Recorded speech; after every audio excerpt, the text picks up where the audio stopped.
Hi, today we are going to talk about the contour recognition algorithm. The mathematical morphology is a very powerful tool for digital image processing.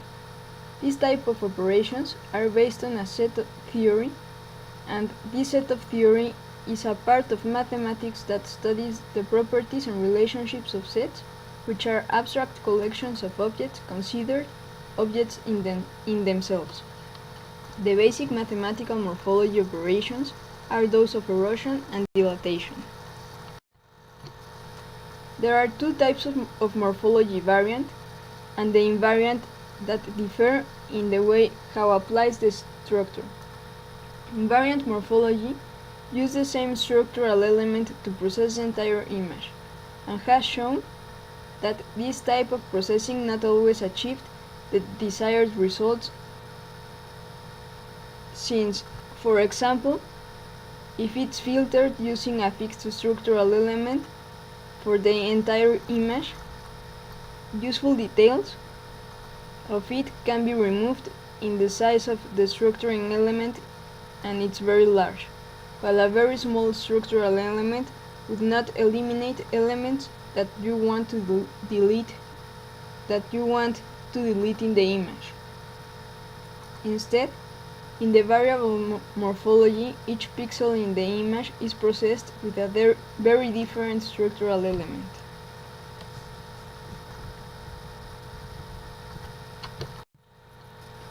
There are many ways to take the structural element that corresponds to each pixel in the image, which gives rise to different morphologies. In morphological operations, the value of each pixel in the output image depends on the value of that pixel in the image of entrance and its relationship with the neighborhood.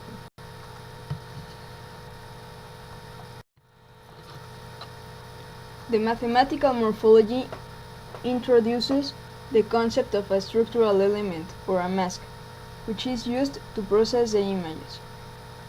The structure or structural element defines the shape and size of the vicinity of the pixel, which will be analyzed in order to subsequently alter their value.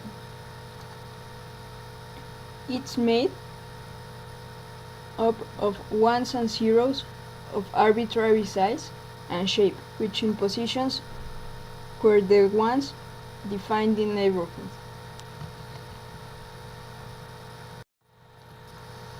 The dilatation can be represented as a union of elements, and its name says it dilates the objects in an image. Dilatates the object in an image. There is a part of dilatation named the conditional dilatation that uses a structure which is limited to certain parts to not make the object flattering, so more that they may disappear.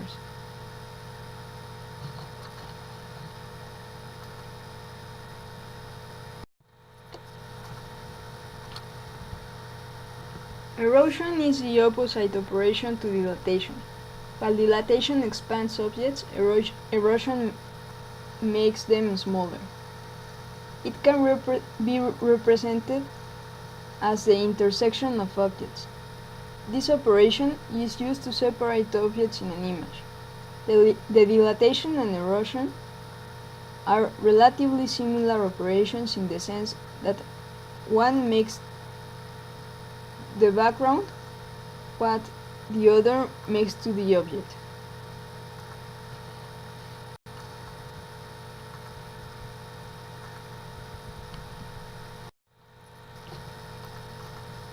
The opening and closing are operations based on dilatation and erosion. Opening first performs an erosion and then the dilatation, and close performs the same but in reverse order.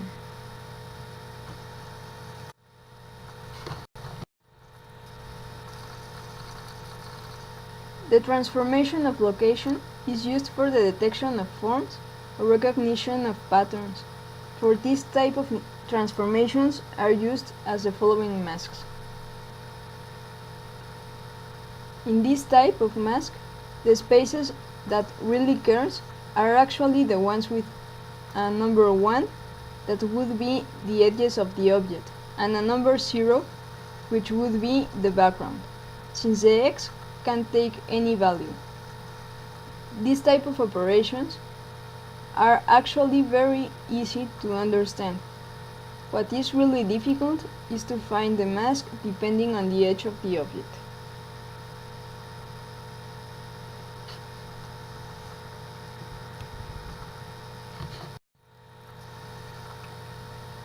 The skeleton is a process of removing the most pixels possible without affecting the general shape of the pattern, and this means that the object may be a pattern recognizable after a skeleton is obtained.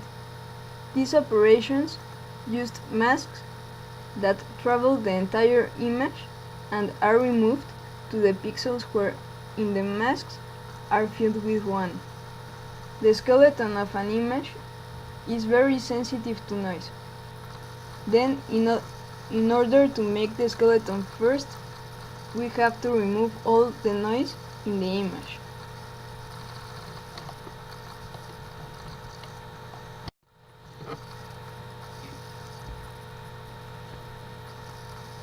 The applications of morphology. The morphology can be used as the recognition of objects either by their size, shape, or contrast. To remove small brightness in an image that could be hair, mustache, salt and pepper noise, or to remove the background.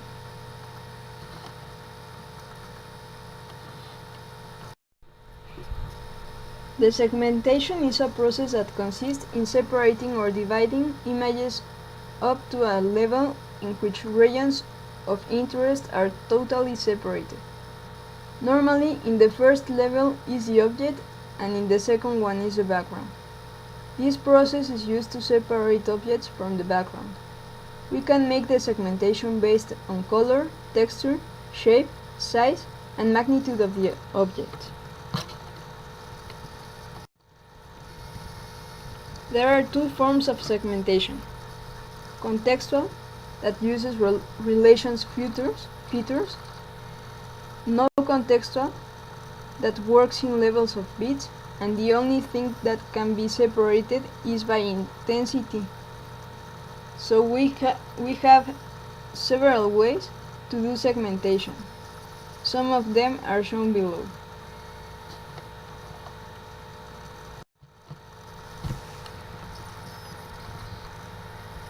In the simplest form of segmentation, it's based on the brightness and intensity of the images. Within the thresholding exists method of optimal thresholding in which the purpose is to find the value of the histogram. The value of the histogram is the point of intersection of the object and the background. In other words, the point at which the background ends and starts the object. The Otsu method is a very unsupervised method. What this method does is that it maximizes the variance between classes and also minimize variance among the same class. So can be more noticeable difference between the object and the background.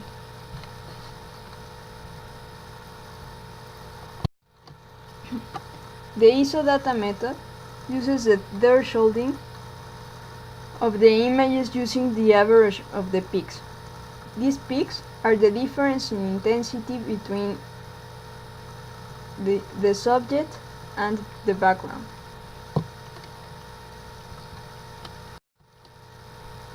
The adaptative thresholding. We know that the thresholding is a value that we choose and that is different in each image, but in adaptative thresholding we divide the image in several regions and the thresholding is different depending in the region of interest. And that's all. Thank you very much.